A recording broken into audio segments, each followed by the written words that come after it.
Midi 3, vous retrouvez Jean-Baptiste Boursier, BFM Politique avec Éric Zemmour.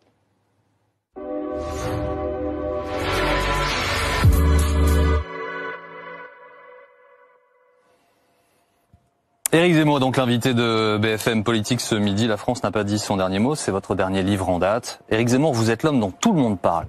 Vous êtes testé dans les sondages. Vous faites des constats sur l'état de notre pays. Parfois, vous faites des propositions.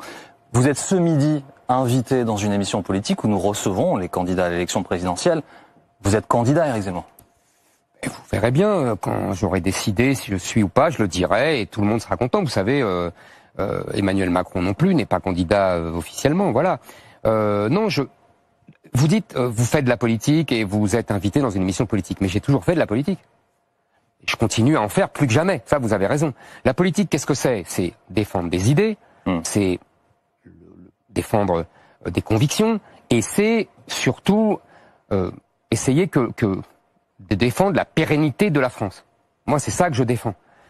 Donc, effectivement, vous avez raison, mes idées portent, on voit que mes livres sont appréciés, le dernier se vend beaucoup. Les gens qui viennent vous voir, Monsieur Zemmour, les gens qui viennent vous voir au cours de vos différentes étapes en France, vous pensez qu'ils ne viennent que pour votre livre? Pas du tout. Vous leur dites, vous ne venez aujourd'hui que pour un auteur? Pas du tout. C'est ça d'ailleurs le grand changement par rapport à mes livres précédents. Je ne vais pas me cacher derrière mon petit doigt.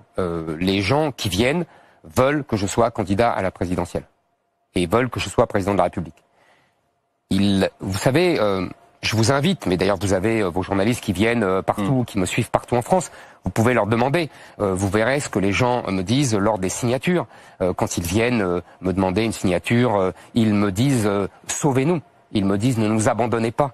Ils me disent, grâce à vous, j'espère que nos enfants échapperont à la barbarie. Mais c'est pas rien, vous savez, c'est pas rien d'entendre ça. Par honnêteté intellectuelle vis-à-vis de ces gens-là, combien de temps allez-vous encore faire durer ce qui est un faux suspense, Éric Zemmour? Mais vous croyez que les gens me posent la question? En tout cas, alors écoutez, vous savez ce qu'on peut faire? On va écouter une dame qui est venue vous voir.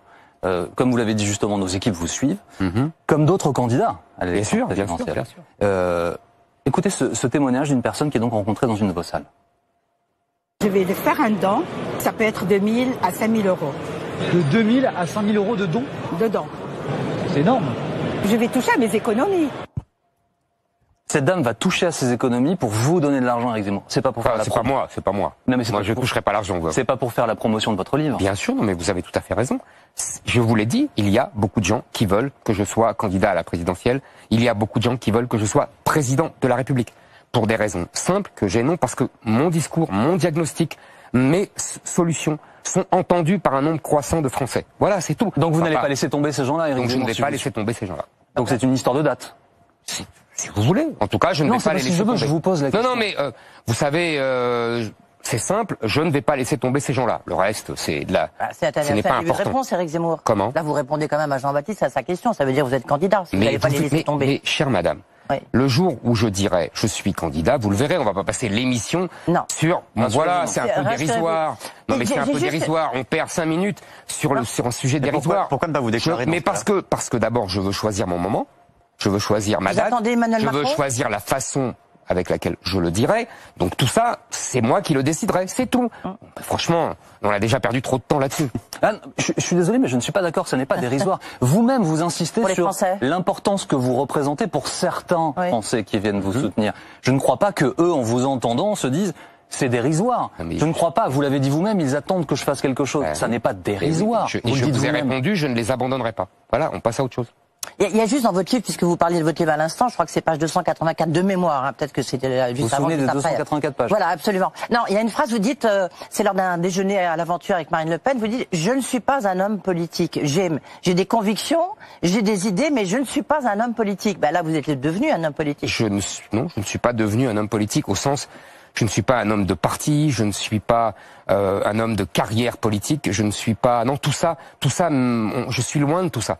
Je ne suis pas dans les combines partisanes, je ne suis pas dans les congrès de partis, je ne suis pas dans est-ce que je vais me faire réélire, est-ce que je suis candidat pour pouvoir assurer les fins de mois de mon parti. Tout ça, je ne suis pas là-dedans. Je suis dans le combat, oui, le combat pour la France, c'est tout.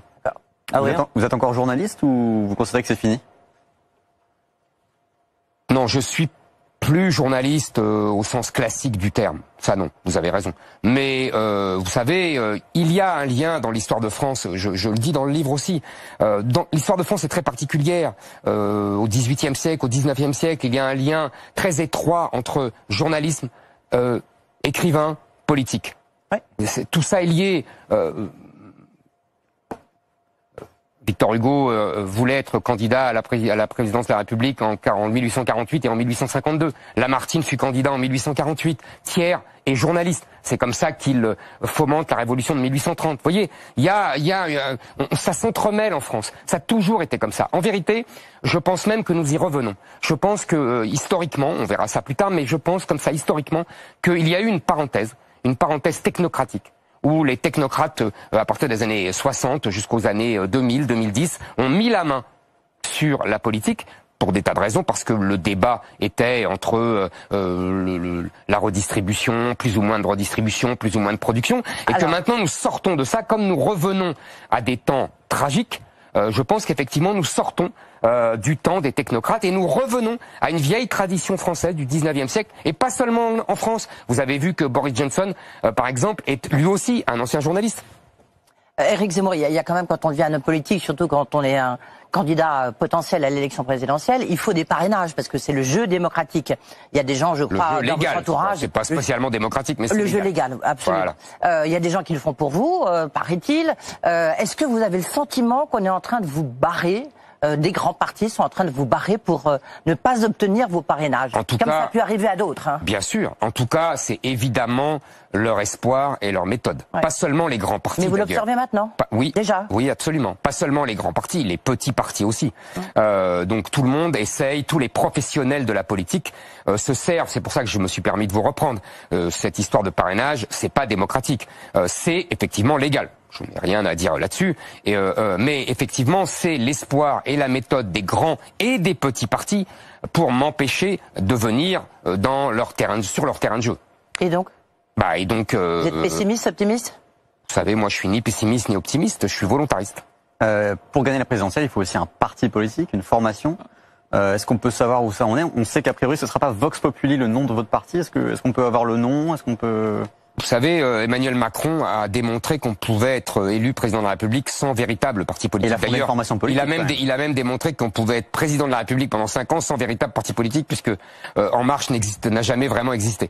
Il a quand même créé avant de se présenter à la présidentielle. Absolument, mais effectivement, il y a des gens qui ont créé une structure partisane qui s'appelle les Amis d'Éric Zemmour, qui reçoit d'ailleurs les dons. Je précise qu'il n'y a pas un sou pour moi, qui cherche les parrainages, etc. Donc, vous voyez. La structure minimale existe. Donc... Mais est-ce que tout, pour clore sur ce sujet, oui. Est-ce que tout est en place, Éric Zemmour, aujourd'hui? C'est-à-dire la structure, vous l'avez dit, le QG, a priori, vous en avez un. Tout est en place. Il reste plus qu'à me décider et à appuyer sur le bouton. Et à décider du jour et de la manière. Qu'est-ce qui guide ce choix, par exemple? Des tas de considérations. Vous savez, d'abord, l'envie des gens. Il n'était pas sûr que mon discours... suscite autant d'intérêt. Je n'en étais pas sûr. Je le pensais intellectuellement, mais il faut toujours le concrétiser. Si j'en crois les médias et d'autres, je devais rester confidentiel et rester à 2-3%. Je me souviens de certains commentaires, la Taubira du camp national, etc. C'était il y a seulement quelques mois, avant les vacances. Voilà, rien n'était dit. On pouvait chuter sur des problèmes matériels que vous avez évoqués. On peut toujours d'ailleurs. Et puis, vous savez, c'est pas rien. C'est un changement de vie pour moi. Moi, je mets tout sur la table. Je n'ai pas, encore une fois, de parachute. Je ne suis pas député européen. Je ne suis pas député français. Je ne suis pas tout ça. Pour aller à la présidentielle. Il faut que j'abandonne tout. D'ailleurs, j'ai perdu déjà le Figaro, tous mes emplois. Je fais pas de victimisation, vous comprenez, c'est un choix. Mais en tout cas, il faut franchir ce Rubicon-là. Ce n'est pas rien. Mais si vous voulez, je pense que les choses sont tellement graves. Moi, je pense que la situation de la France, j'espère qu'on va en parler, parce que ça fait maintenant 5-10 minutes, d'après moi, on parle pour rien, mais bon, c'est votre choix. On parle de vous. Mais la situation de la France est tellement grave, est tellement tragique, que ça demande des des mesures exceptionnelles. Est-ce que, en même temps, on voit pas, on regarde dans les sondages, évidemment, vous savez ici, on observe de près tous les sondages. On voit qu'il y a l'effet Zemmour qui nous a tous surpris, a surpris tout le monde. Il est en train de se tasser un tout petit peu lorsqu'on regarde les courbes de Marine Le Pen et la vôtre. Vous avez bondi comme ça, et aujourd'hui, on voit qu'il y a quand même un petit tassement. Elle s'est effondrée. Oui, mais elle se redresse un peu, et vous vous tassez un peu. Est-ce que vous redoutez que l'effet Zemmour ne s'émousse? Écoutez, ça c'est l'avis des commentateurs. Après, je laisse à chacun le soin et la liberté de commenter. Moi, ce que je constate, c'est que il n'y a aucun candidat déclaré ou pas déclaré qui soit en dynamique. Emmanuel Macron est toujours au même score depuis des mois. Marine Le Pen a perdu 12 ou 13 points. Aucun candidat LR ne perce. Personne n'est au-delà de 13-14%. Vous me l'accordez volontiers. Je ne vous parle même pas de la gauche. À 4, il n'arrive à peine à 20%. Donc, vous voyez, il n'y a aucune dynamique. La seule dynamique fut la mienne en septembre. Ouais. Et vous avez raison, en octobre, la dynamique semble ralentir. Vous m'accorderez quand même qu'elle est très haute. Ouais. La plupart des candidats aimeraient bien. On rentre dans le concret. Ouais. La plupart des candidats aimeraient bien avoir ce tassement à 17. D'ailleurs, ne parlez pas trop vite parce que on me parle d'un sondage qui va sortir demain.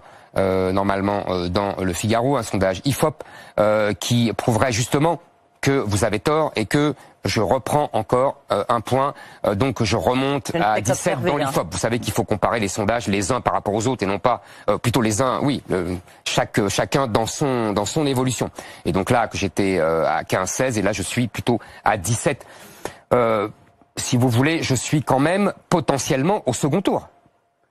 Qui l'eût cru il y a seulement un mois et demi? Soyez honnête, personne, même pas moi. Bon. Donc, vous voyez, faut pas exagérer avec les éléments négatifs. Maintenant, je vous dis, je pense que moi, deux choses. D'abord, il y a un tir de barrage phénoménal depuis un mois. C'est-à-dire que, d'ailleurs, votre chaîne justement, y a participé comme les autres. Votre journal y a participé comme les autres. Je vous parle même pas du service public qui a découvert un nouveau diable en ma personne. Donc, tous les soirs, il y a des documentaires, dans tous les journaux, il y a des tribunes, ça vous sert aussi, moi, etc. Le tir de barrage est puissant. Donc évidemment que ça impressionne les gens, ça intimide les gens, c'est fait pour ça. Vous connaissez parfaitement la presse, hein, Éric Zemmour, vous êtes journaliste depuis plus longtemps que moi, mais vous savez que beaucoup reprochent aux médias votre présence aussi. Vous savez que lorsque l'on vous dit vous êtes trop quelque chose ou trop l'autre, vous êtes souvent au milieu. Hein. Bien sûr. Je sais bien qu'on reproche aux médias ma trop grande présence.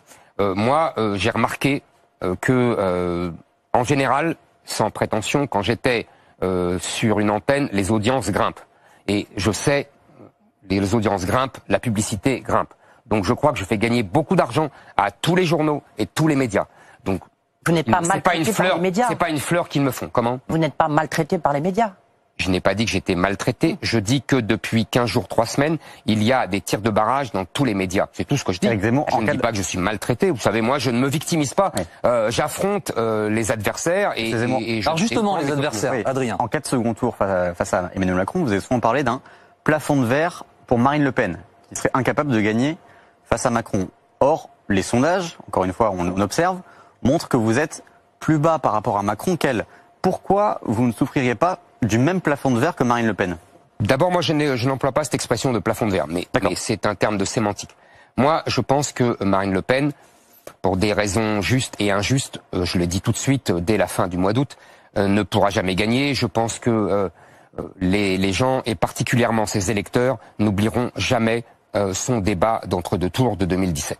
Voilà, je pense que ça, c'est la question de fond.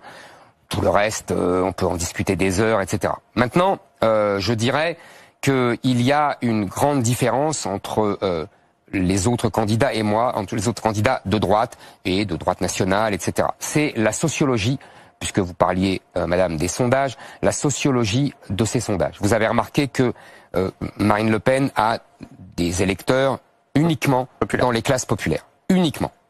Elle n'a quasiment pas de gens CSP+, et de gens dans les villes, et de gens de plus de 50 ans, de plus de 60 ans, etc. Vous aviez parlé à ce sujet de ghetto de pauvres et de ghetto de chômeurs. Je voulais dire, vous avez raison, cette expression m'a été reprochée, vous faites bien de me permettre de la préciser.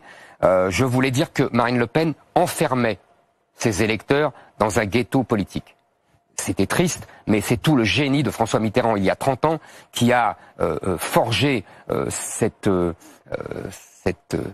interdit autour du Front National, qui fait que les voix du Front National sont stérilisées, puisqu'il ne peut s'allier à personne, et que personne ne veut s'allier à lui. C'est ce que j'appelais un ghetto. Comme le Parti communiste avant l'Union de la gauche. Vous voyez, dans les années 60, les classes populaires étaient dans un ghetto politique à cause du Parti communiste. Elles étaient puissants, ils étaient importants, c'était pas rien, le Parti communiste, mais ils n'arrivaient jamais au pouvoir. Bon. Donc, je reviens. En revanche, les candidats LR, tous, hein. Que des riches, que des bourgeois, que des... Exactement. Que des classes favorisées, que des gens des villes, que des gens surtout âgés. Voilà. Moi, vous regardez la structure... Ils sont plutôt comme les électeurs LR pour l'instant. Ah, pas du tout. Je vous assure, vous avez tort. Regardez. Vous avez... en gros, les sondeurs demandent aux gens pour qui ils ont voté en 2017. Moi, j'ai 35%, 30%, allez, un tiers d'électeurs de Marine Le Pen de 2017, un tiers d'électeurs de François Fillon en 2017, un tiers d'abstentionnistes. Et j'ai cette structuration depuis le début. C'est-à-dire que même quand j'étais à 5, il y avait 2 de Marine Le Pen, 2,5 de François Fillon. Donc j'ai grandi comme ça. Je pense, et vous m'accorderez que ça fait des années que je théorise cela, je pense qu'on ne peut gagner que si l'on allie sociologiquement c'est les classes populaires et ce que j'appelle une bourgeoisie patriote. Et vous avez vu que Marine donc il n'y a que moi qui rassemble ces deux électorats et donc qui sort du ghetto politique, vous voyez, que j'évoquais. Marine Le Pen a changé son discours, sans doute à cause de vous, et elle tente de vous faire passer pour le candidat des bourgeois contre les classes populaires. Et depuis, elle ne plonge plus dans les sondages. Vous savez, c'est de bonne guerre politicienne. Marine Le Pen change tous les 2 jours d'axe de campagne. Bon, moi, je veux bien. Je dis toujours la même chose. Je garde toujours mon axe.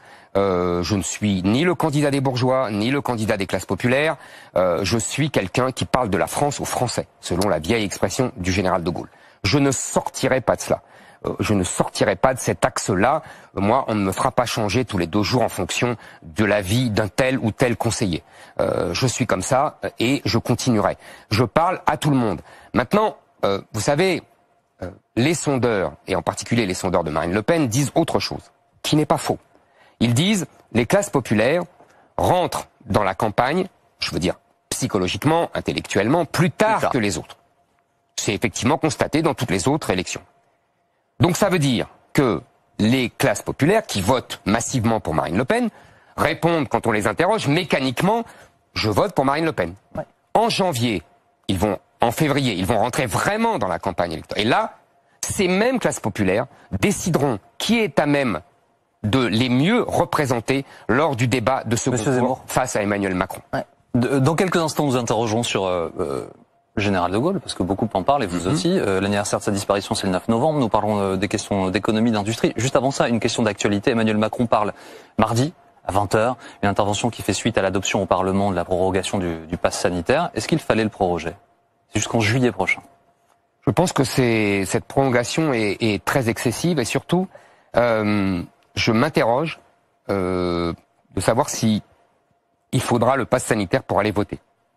Parce que là, ça veut dire que Emmanuel Macron préparerait, je ne lui fais pas de procès d'intention, mais il faut l'interroger là-dessus, préparerait une entourloupe majeure s'il imposait le pass sanitaire pour aller voter. Deuxièmement, j'ai vraiment le sentiment que Emmanuel Macron fait tout pour remettre ce sujet au cœur de l'actualité et donc au cœur de la bataille politique, parce qu'il sent bien que ce sujet avait anesthésié, pour des raisons légitimes, mais aussi pour des raisons de communication gouvernementale qui étaient complètement...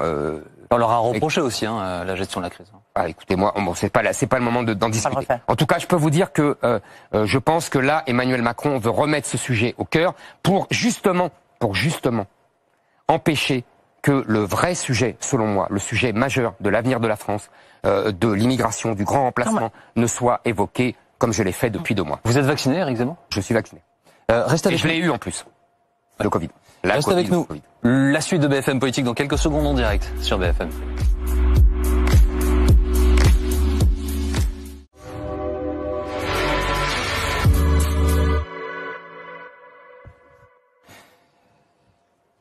Éric Zemmour est l'invité de BFM Politique ce midi. Nous poursuivons cette émission en regardant à droite. Bien sûr. Éric Zemmour, donc le 4 décembre, les Républicains vont donc choisir quel candidat pour porter la droite, enfin les Républicains à l'élection présidentielle. Lequel, à vos yeux, est le plus pertinent? Parce qu'il y a des sondages qui vont un peu dans tous les sens. Il y en a un qui dit, voilà, il est préféré des militants, mais en même temps, si on regarde pour les sondages, l'ensemble des Français, c'est plutôt lui.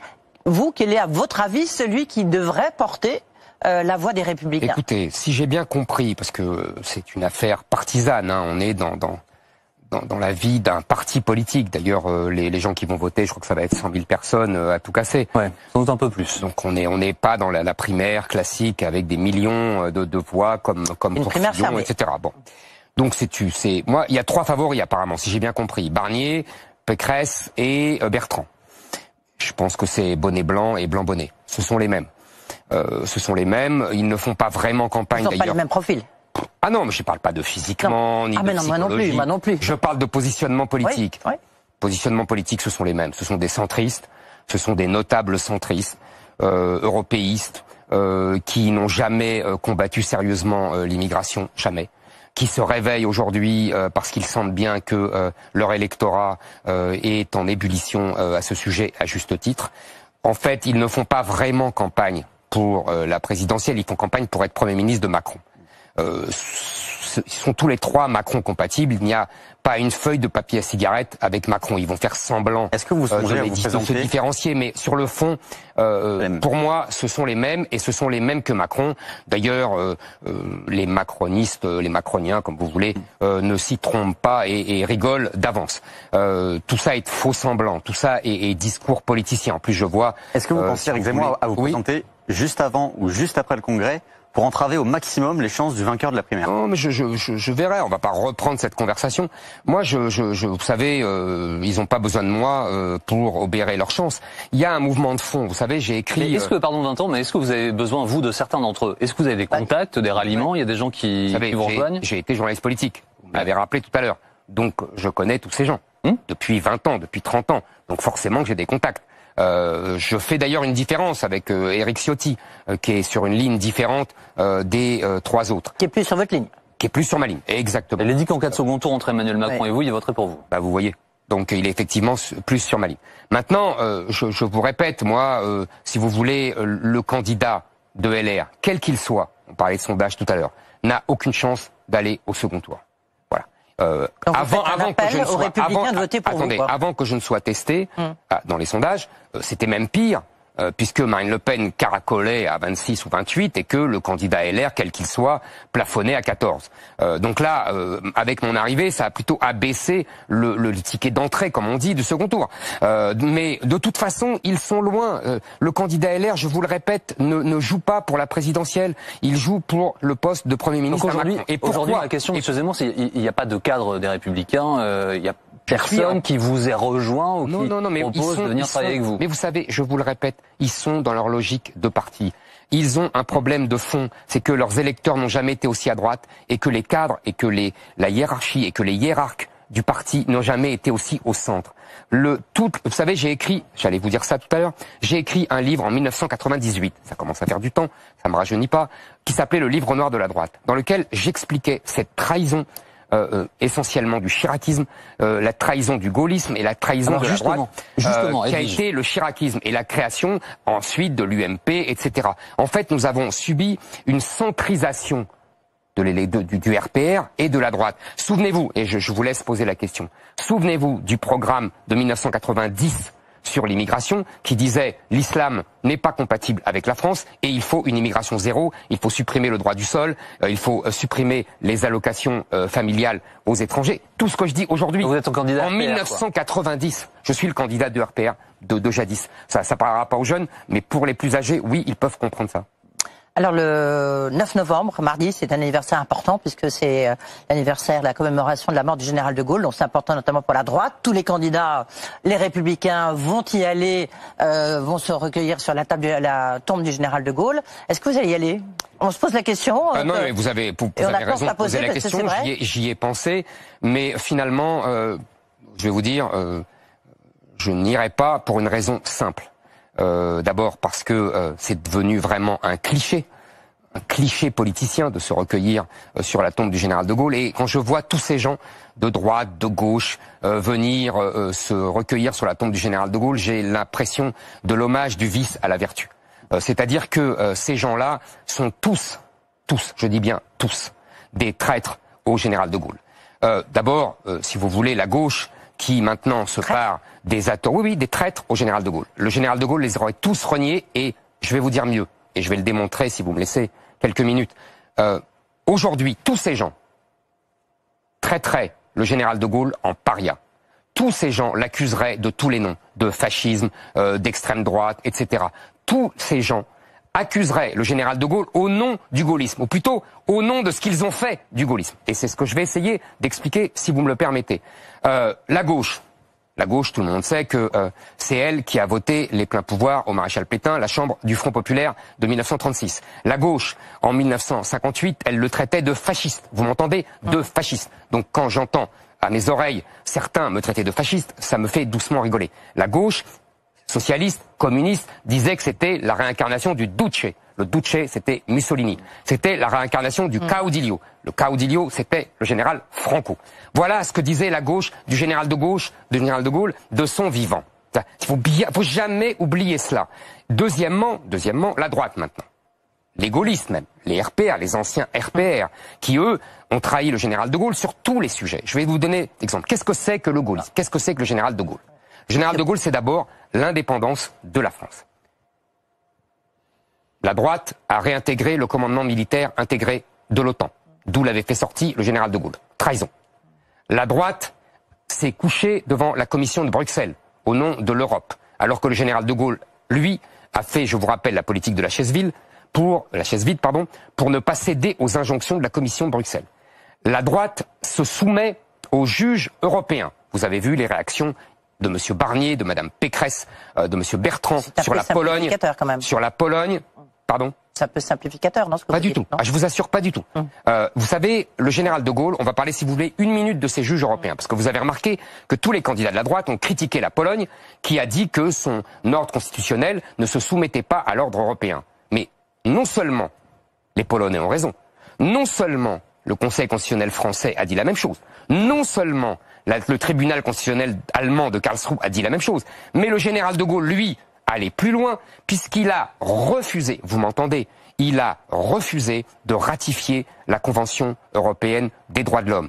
Dans les années 60, nous n'étions pas à la CEDH. Nous ne subissions pas les foudres de la CEDH parce que le général de Gaulle avait refusé. Et le général de Gaulle n'aurait jamais admis, vous m'entendez, jamais admis que le juge européen commandât l'ordre constitutionnel français, mais même l'ordre législatif.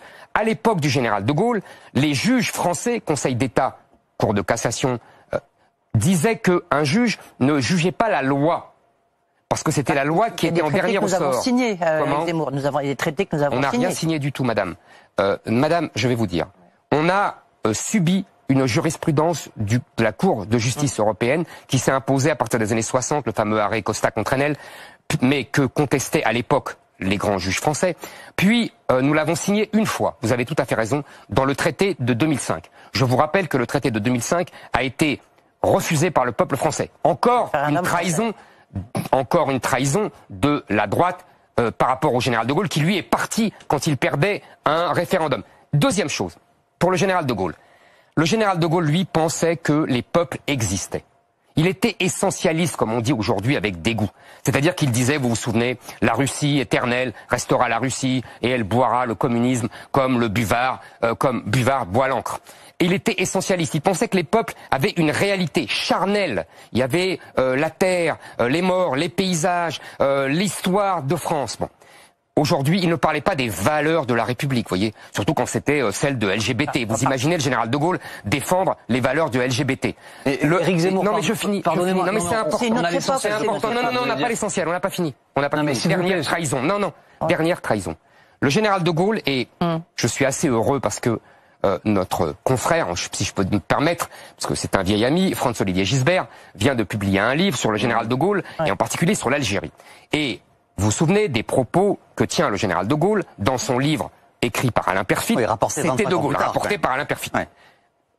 Je vous rappelle en vitesse, je donne l'indépendance de l'Algérie pour que mon village ne devienne pas Colombey les deux mosquées. Regardez-les, les Arabes sont les Arabes, les Français sont les Français. Laissez comme lui les vinaigres, vous les mélangez dans une bouteille, ils se séparent. Et surtout, la phrase la plus importante, le général de Gaulle dit à Alain Peyrefitte, plus tard, les Français comprendront que le plus grand service, je dis bien, j'insiste sur ce mot, le plus grand service que j'ai rendu à la France, c'est de nous avoir arrachés à l'Algérie. Oui, mais Éric Zemmour, attendez. L'histoire de France est faite attendez, madame. de grands mouvements. Madame, excusez-moi. Je dis, moi, c'est moi qui suis interrogé là-dessus. Je dis que la classe, la droite, comme la gauche, ont trahi, je dis bien trahi, j'emploie exprès le mot, le général de Gaulle, car le général de Gaulle ne voulait pas de millions d'immigrés venus d'Algérie, du Maroc et de Tunisie. Vous-même, il n'en voulait en résumant votre pensée, en gros, vous êtes le candidat du RPR, vous m'avez dit oui, même si les plus jeunes d'entre nous ne vont pas comprendre ce dont il s'agit. Oui. Le RPR est mort en 2002. Oui. Et là, vous venez de nous parler pendant 5 minutes du général de Gaulle, de ce qu'il disait à la sortie de la guerre, de ce qu'il a dit ensuite. Le monde change, les gens changent, les choses évoluent. Ça vous a pas échappé que toute la classe politique se réfère tout le temps au général de Gaulle. Et c'est parce que tout le monde le fait. Ça ne vous a pas échappé que vous m'avez interrogé sur l'anniversaire de la mort du général de Gaulle. Ça ne vous a pas échappé que beaucoup de candidats qui plafonne à 2% des sondages, m'attaque sur le général de Gaulle et le maréchal Pétain. Donc, je voulais répondre là-dessus. Les traîtres au général de Gaulle, ce sont eux. C'est pas vous, ce sont eux. Et c'est exactement. Et je tiens à le dire. C'est moi qui suis fidèle à l'esprit du général de Gaulle tel que je vous l'ai décrit aujourd'hui. Éric Zemmour, il y a quand même un préfet gaulliste qui était un de vos amis qui vous a défendu dans un de vos procès, Pierre Monzani, qui a dit « Le gaullisme, c'est l'antipétainisme, c'est le rassemblement, ce n'est pas l'exclusion ». Il y a beaucoup de gaullistes qui disent ça. Est-ce qu'on peut être gaulliste en réhabilitant Pétain comme vous êtes accusé de le faire? D'abord, je ne réhabilite pas Pétain. C'est un mot d'une journaliste que tout le monde reprend par facilité. Moi, je n'ai jamais employé ce mot. Je suis rentré dans une querelle historique là-dessus. J'aime les querelles historiques. Ça m'intéresse, ça me passionne, j'ai le droit. Et comme tout Français d'ailleurs. C'est comme ça que je m'approprie l'histoire de France. Maintenant, M. Monzani, je le laisse à ses petites rancœurs, à ses petites médiocrités. C'est dommage. Comme disait Chirac, c'était un ami. Mais il n'est pas seul. Comment? Il n'est pas seul parmi les gaullistes à vous dire. Bien sûr. Mais vous savez, gaulliste, excusez-moi, gaulliste, c'est celui qui était avec le général de Gaulle. C'est celui qui a fait la guerre. Monzani n'est ni l'un ni l'autre. Les héritiers du gaullisme comme ça, moi, j'en ai 10 à la douzaine. Maintenant, sur le fond, le général de Gaulle en 1947, vous m'entendez, 2 ans après la guerre, crée un parti qui s'appelle le RPF. Et il rassemble qui? Il rassemble les gaullistes et, vous m'entendez, les pétainistes. En 1968, il donne l'amnistie à tous les anciens de l'Algérie française qui l'ont combattu et qui ont voulu le tuer. Donc tous ces gens-là, en vérité, sont plus gaullistes que le général de Gaulle lui-même. Simplement, il faut peut-être arrêter avec ça. Tout ça, c'est des postures médiocres et d'ailleurs Monsieur Zemmour, avançons s'il vous plaît et parlons économie et pouvoir d'achat. Oui, surtout pouvoir d'achat, c'est un point important. Mais c'est vrai qu'on vous entend peu sur les sujets économiques. En tous les cas, quand on lit vos écrits, lorsqu'on lit, on vous écoute, il y a peu de mesures saillantes. Je veux dire, comme par exemple Marine Le Pen qui a voulu sortir de l'euro, la retraite. On va y revenir évidemment. Vous êtes un ultralibéral, vous êtes comme François Fillon, vous êtes comme Marine Le Pen plutôt sur la souveraineté économique. Où est-ce que vous êtes en fait sur ces questions-là, Éric Zemmour? On vous a peu entendu. Mais c'est pas qu'on m'a peu entendu.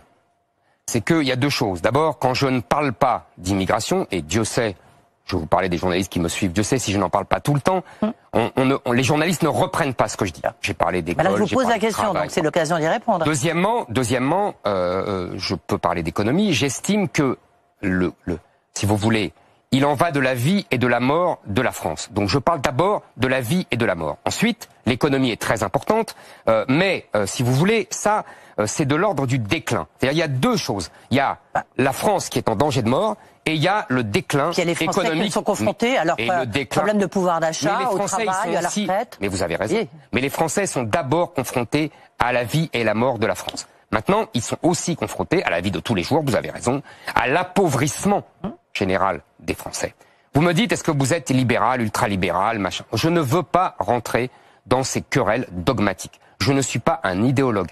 Je pense que je ne suis pas dans le dogmatisme. Ce n'est pas le libre-échange, c'est bien, et le protectionnisme, c'est bien ou mal. Il n'y a pas de oui, de bien et de mal. Alors justement, essayons de voir dans les propositions. Soyons concrets. Et deuxièmement, sur les salaires, Monsieur Zemmour, plusieurs candidats à cette élection présidentielle font des propositions très concrètes. Augmentation, 10, 12%, peu importe. Quelle est votre proposition? D'abord, je voudrais dire que la présidentielle, ce n'est pas le concours pour être ministre des Finances. Ça, c'est une première chose. Moi, je parle... Non, mais le pouvoir d'achat, c'est la priorité des Français. Non, madame, j'aimerais bien avoir la réalité de ces sondages, mais on ne va pas parler de ça.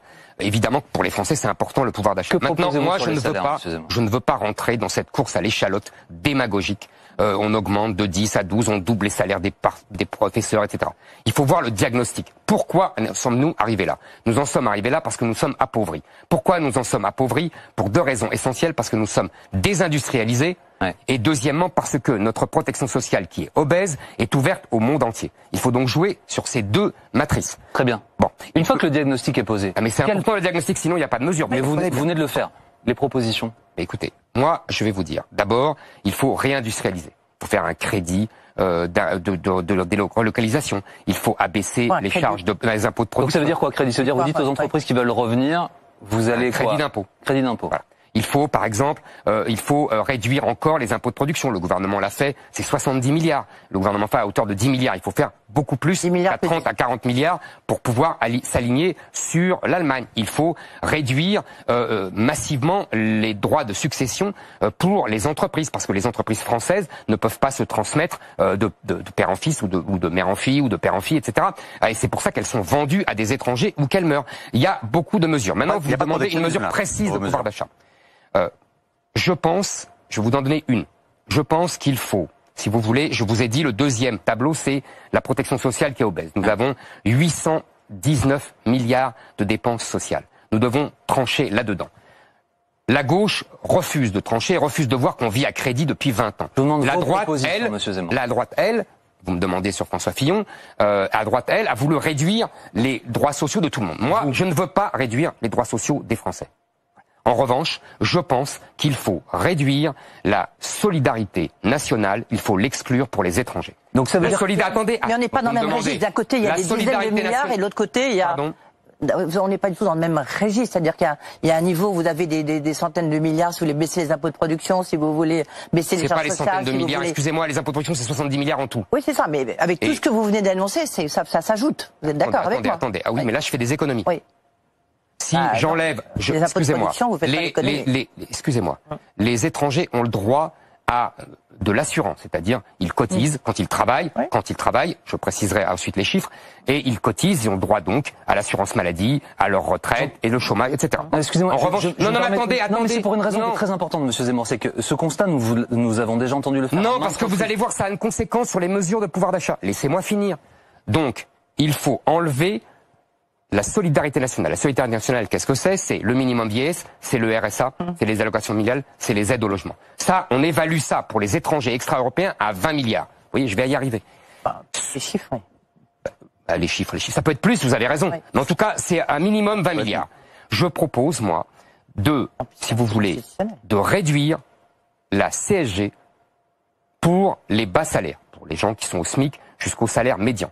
Il y a un problème en France, le salaire net est trop bas et le salaire brut, et encore plus chargé comme on dit, est trop haut. Ça représente quoi? Ça représente quoi? Je vais vous dire. Ça représente la personne au SMIC, elle gagne à peu près 1280 net pour un salaire brut de 1500 à peu près. On est d'accord, brut. C'est ça. Donc les charges sociales pour lui, ça représente 21%. Sur ces 21%, la CSG représente 9%. Donc je réduirais les 9% à 2,5% pour le SMICAR, évidemment. Donc ça lui ferait une économie énorme. Ça lui ferait sur l'année un 13e mois en plus. Et pour la sécurité sociale, pour les charges, ça représente 15 milliards. Donc, vous voyez, ma solidarité nationale réservée aux nationaux, c'est 20 milliards d'économies, et cette mesure de pouvoir d'achat énorme. Les immigrés illégaux. Ça lui fait 1300 euros à la fin de l'année. C'est un 13e mois pour le SMICAR, ça coûterait 15 milliards. Donc je finance... Donc augmentation du SMIC grâce à la baisse de la CSG. Exactement. Et surtout, surtout, Mais c'est moins anticonstitutionnel, d'allocs pour les étrangers, plus de salaire et plus de pouvoir d'achat pour les Français. Mais c'est anticonstitutionnel. Les étrangers, vous faites la séparation entre les étrangers qui ont le droit d'être en France et puis ceux qui n'ont pas le droit d'être en France. Oui, madame, je fais la différence, oui. Voilà, c'est ça, oui, je parce fais la que sinon différence. c'est pas... Non, c'est tout à fait légitime.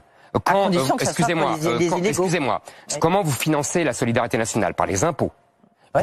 Vous payez, la personne qui n'a pas d'enfant, elle paye des impôts pour l'école. Oui. Et pourtant, elle ne finance pas l'école. Oui. Quand vous avez des gens qui ne touchent pas les allocations familiales parce qu'ils ont un revenu trop élevé, vous les avez discriminés.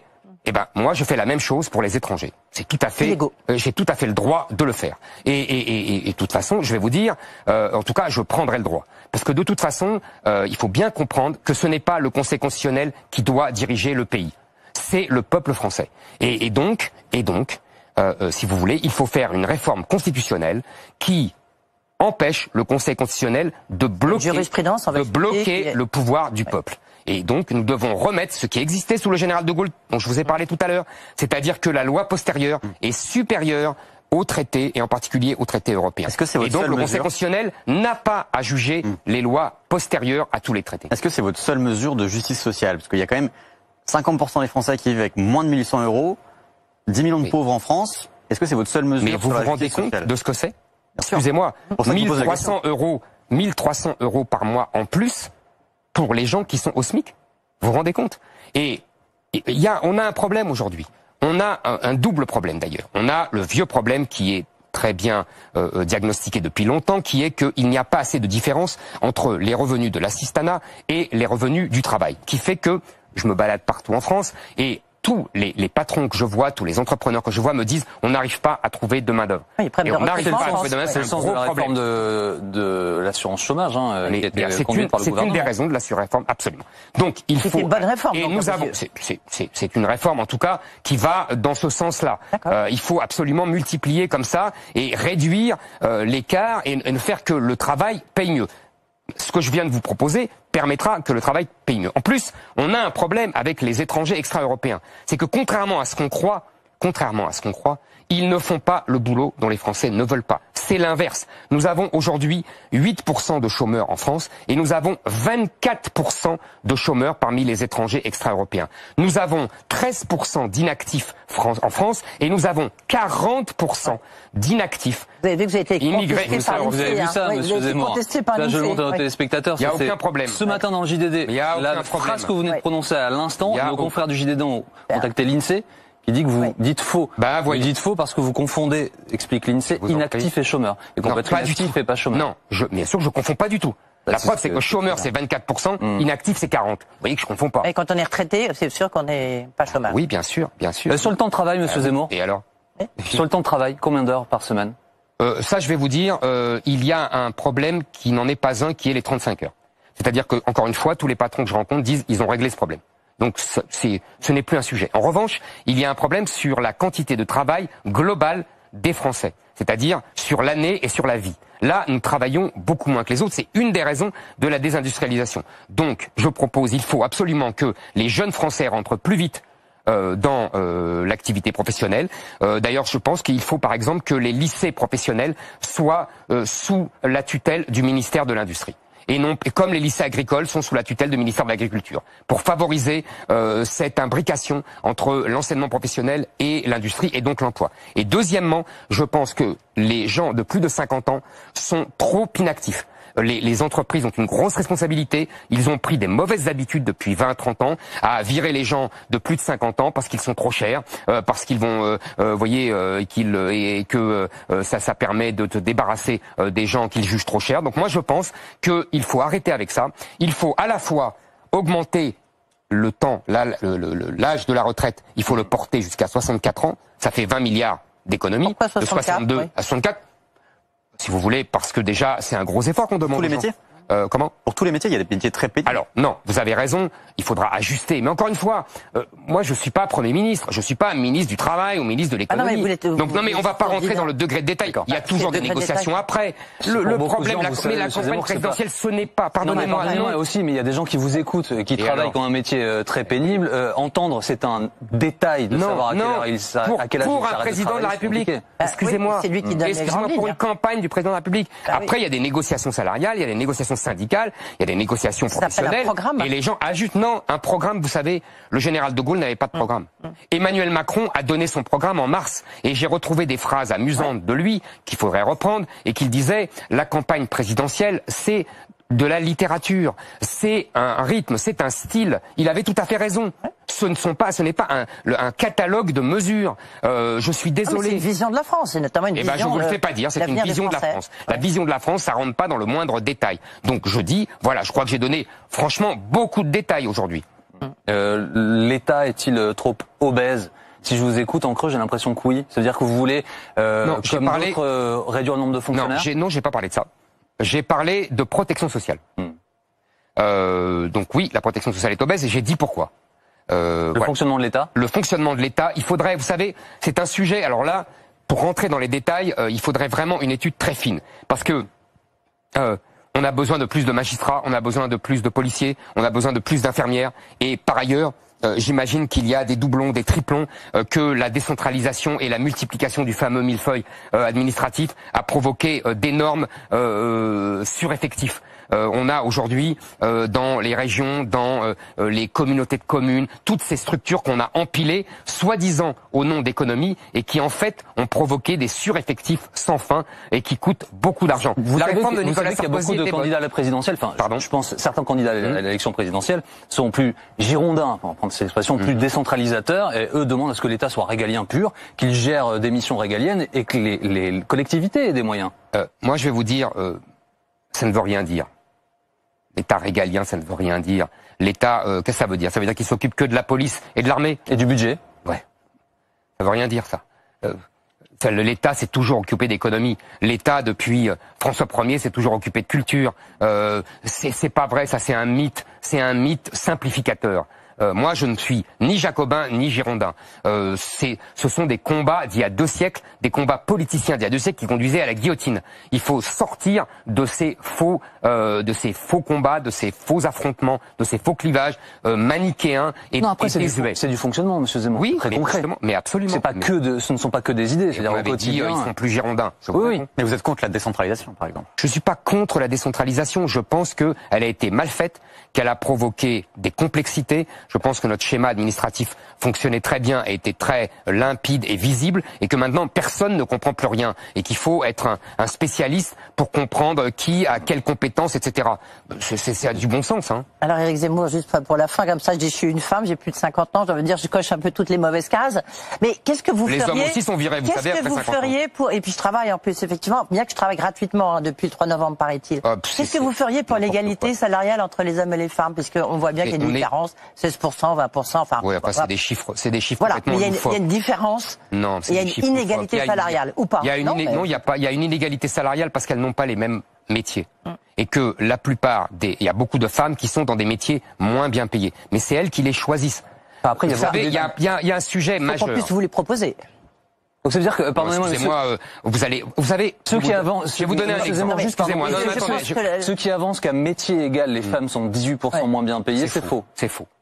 Voilà. Sur quelle base? C'est faux, c'est faux. La différence, c'est à métier égal, à compétence égale et à travail égal, c'est faux. Mais sur quelle base? J'ai des chiffres qui prouvent que c'est faux. Et c'est quoi ces chiffres? Mais comme les vôtres, c'est quoi ces chiffres? Oui, nous, c'est des chiffres qui sont faits par l'INSEE, c'est un peu notre référence. Non, mais vous savez, on fait dire aux chiffres ce qu'on veut. Moi, je vous dis, les inégalités sont marginales. Elles sont essentiellement parce que d'abord, beaucoup de femmes choisissent du temps partiel pour élever leurs enfants. Pourquoi les en empêcher? Vous voulez les en empêcher? Bon. Deuxièmement, les femmes choisissent des métiers qui sont moins bien payés. C'est leur liberté. Moi, je défends la liberté des femmes, contrairement à certains. Dans les pays scandinaves, on a fait une étude très intéressante que je vous livre. Dans les pays scandinaves, c'est les pays qui ont fait le plus d'efforts pour l'égalité entre les hommes et les femmes. On se rend compte que c'est là dans ces pays-là, la Norvège, la Suède, qu'il y a une polarisation la plus forte. C'est-à-dire que les femmes choisissent des métiers entre guillemets féminins. C'est leur liberté.